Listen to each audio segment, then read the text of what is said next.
생명의 시간입니다. 우리 아침 예배를 하나님 앞에 함께 나가겠습니다. 오늘은 욥기 8장 8절에서 22절까지의 말씀을 함께 읽으시고 우리 하나님 말씀을 전하겠습니다. 청하건대 너는 예시대 사람에게 물으며 조상들이 터득한 일을 배울지어다. 우리는 어제부터 있었을 뿐이라 우리는 아는 것이 없으며 세상에 있는 날이 그림자와 같으니라. 그들이 네게 가르쳐 이르지 아니하겠느냐? 그 마음에서 나오는 말을 하지 아니하겠느냐? 왕골이 진펄 아닌 데서 크게 자라겠으며 갈대가 물 없는 데서 크게 자라겠느냐? 이런 것은 새순이도다 아직 뜯을 때가 되기 전에 다른 풀보다 일찍이 마르느니라. 하나님을 잊어버리는 자의 길은 다 이와 같고 저속한 자의 희망은 무너지리니 그가 믿는 것이 끊어지고 그가 의지하는 것이 거미줄 같은즉 그 집을 의지할지라도 집이 서지 못하고 굳게 붙잡아 주어도 집이 보존되지 못하리라. 그는 햇빛을 받고 물이 올라 그 가지가 동산에 뻗으며 그 뿌리가 돌무더기에 서리어서 돌 가운데로 들어갔을지라도 그곳에서 뽑히면 그 자리도 모르는 체하고 이르기를 내가 너를 보지 못하였다 하리니 그 길의 기쁨은 이와 같고 그 후에 다른 것이 흙에서 나리라. 하나님은 순전한 사람을 버리지 아니하시고 악한 자를 붙들어주지 아니하심으로 웃음을 네 입에 즐거운 소리를 네 입술에 채우시리니 너를 미워하는 자는 부끄러움을 당할 것이라. 악인의 장막은 없어지리라.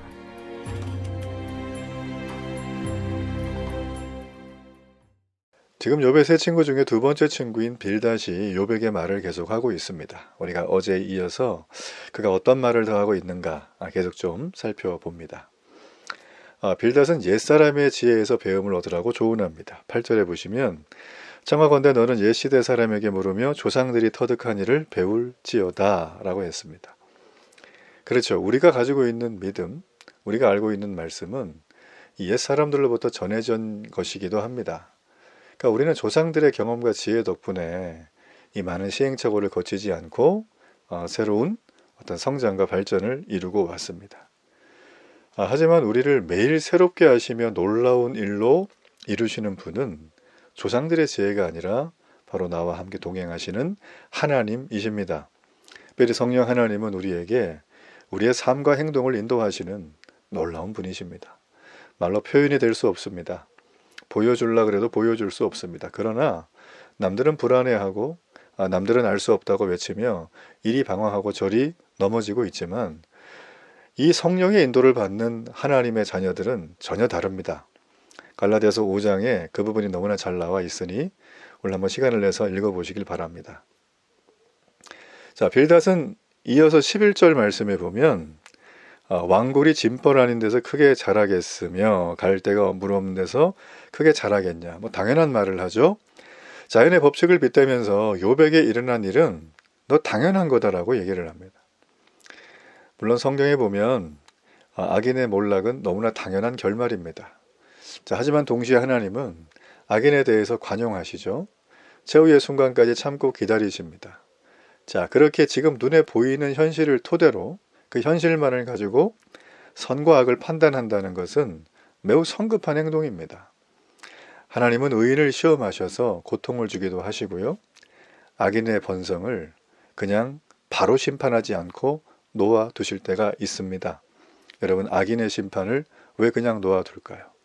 여러분, 그들은 하나님께서 어째 보면 그냥 두는 게 그들에게 형벌이라는 말을 우리에게 그 모습을 통해서 알게 하시는 거죠. 악인은 그 악을 멈추지 않을 겁니다. 끝까지, 자신이 죽을 때까지 하나님을 알 기회가 도저히 없을 만큼 그 인생은 잘 될 것이고 그의 산업은 복을 받을 것처럼 보일 것이고 그는 장수할 겁니다. 여러분, 이런 것들은 우리 인간편에서는 부러운 거지만 그러나 하나님의 시각으로 봐야 합니다.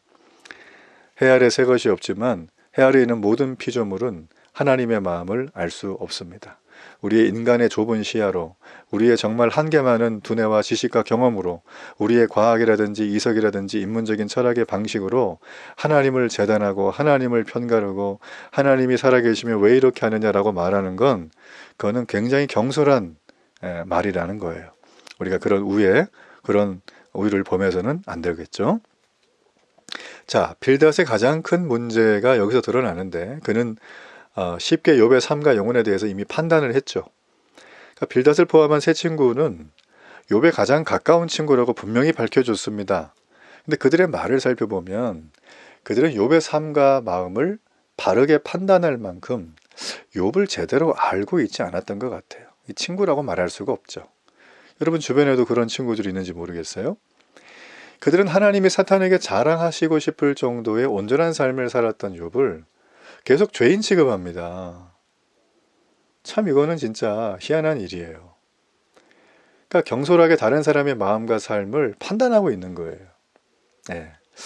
좀 전에도 금방 말씀드렸지만 이 땅에 그 누구도 어떤 피조물도 다른 피조물을 향해서 정죄하고 판단할 정도로 완전하지도 온전하지도 못합니다. 하루에도 12번씩 더 바뀐다는 게 사람의 마음 아니에요? 천길 물속은 알아도 한길 사람 속은 모른다고 옛 선인들의 지혜의 말을 귀담아 들을 필요가 있습니다. 자, 빌닷의 말은 20절과 22절에 보면 절정에 달하죠. 하나님은 순전한 사람을 버리지 않고 악한 자를 붙들어 주지 않으신다. 이렇게 돼 있어요. 여러분 지금 여기 나와 있는 이 빌닷의 이 얘기는 악인은 심판을 받고 의인은 회복하신다는 그의 어떤 신학에 기반한 주장입니다. 그렇죠.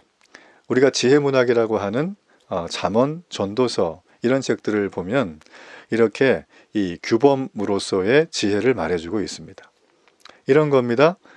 네가 다른 사람에게 거짓말을 하면 거기에 대한 대가를 받을 것이다.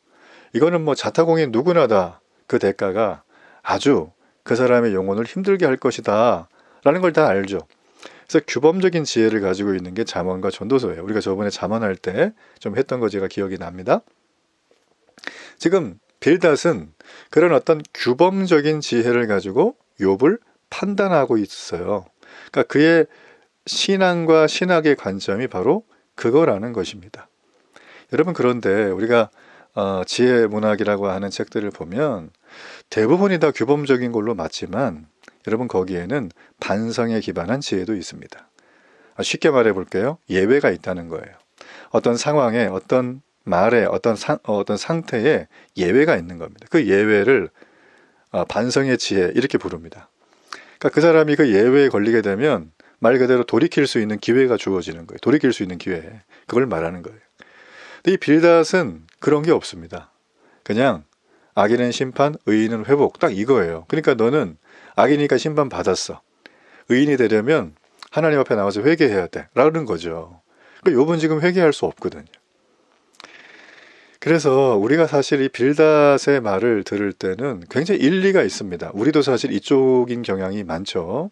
굉장히 문제를 단순화해가지고 금방 답을 내릴 수 있으니까 그렇죠. 근데 우리가 놓치는 게 있어요. 빌닷의 생각, 그의 사상, 그의 신학보다 훨씬 더 큰 분이 있다는 거예요. 그분이 누구예요? 하나님이신 거예요. 그걸 지금 놓치고 있는 겁니다. 그는 단순히 선과 악, 심판, 보상의 굉장히 단선적인 공식으로 하나님은 세상을 운영했다. 이렇게 보는 거예요. 네, 반성의 지혜가 있거든요. 그 단선적인 게 우리에게 다 들어맞지 않아요. 하나님이 세상을 운영하고 이끄시는 방식은 우리 각자를 향한 따뜻한 사랑과 배려 속에 있습니다. 그러니까 예외가 많은 거예요. 그러니까 큰 틀에서 보면 빌닷이 완전히 틀렸다고 할 수는 없지만 그가 알고 있는 건 진리의 일부분에 지나지 않아요. 근데 그걸 확대 해석해서 보편화시킨다는 건 굉장히 무지한 소리죠. 그러니까 빌닷은 자신의 제한된 지식을 절대화시켜서 의인을 악하다 정죄하는 잘못을 범하고 있어요. 우리 이럴 때 얼마나 많아요. 그러니까 우리의 마음과 지식과 행위와 말은 항상 이래야 됩니다. 그 소에 고삐를 뚫는 것처럼 말에 재갈을 물리는 것처럼 나는 주인이 이끄는 대로 갈 수밖에 없다. 그래야 산다. 그래야 맞다라는 걸 인정하는 거죠. 쉽게 말해 볼게요. 나의 말과 나의 마음과 나의 지식과 나의 행위와 나의 판단과 나의 주장은 결코 온전할 수가 없어요. 하지만 우리는 너무나 쉽게 이걸 가지고 다른 사람들을 판단하고 내 생각으로 난도질하고 그들의 지식을 모자라다고 비인양거리고 하는 일을 멈추지 않고 삽니다. 하루 내내 그냥 눈만 뜨면 그거 하죠. 그래서는 안 됩니다. 매우 위험한 거예요. 욥을 보십시오. 이 빌닷의 경솔한 말과 행동, 이 정죄한 때문에 지금 욥이 죽을 지경이에요. 한마디로 말하면. 하나님은 한 영혼이 천하보다 귀하다 그랬거든요. 영혼에게 이런 일들을 하는 거는 하나님 앞에 반역을 일삼는 거예요. 하나님을 대적하겠다고 하는 것입니다.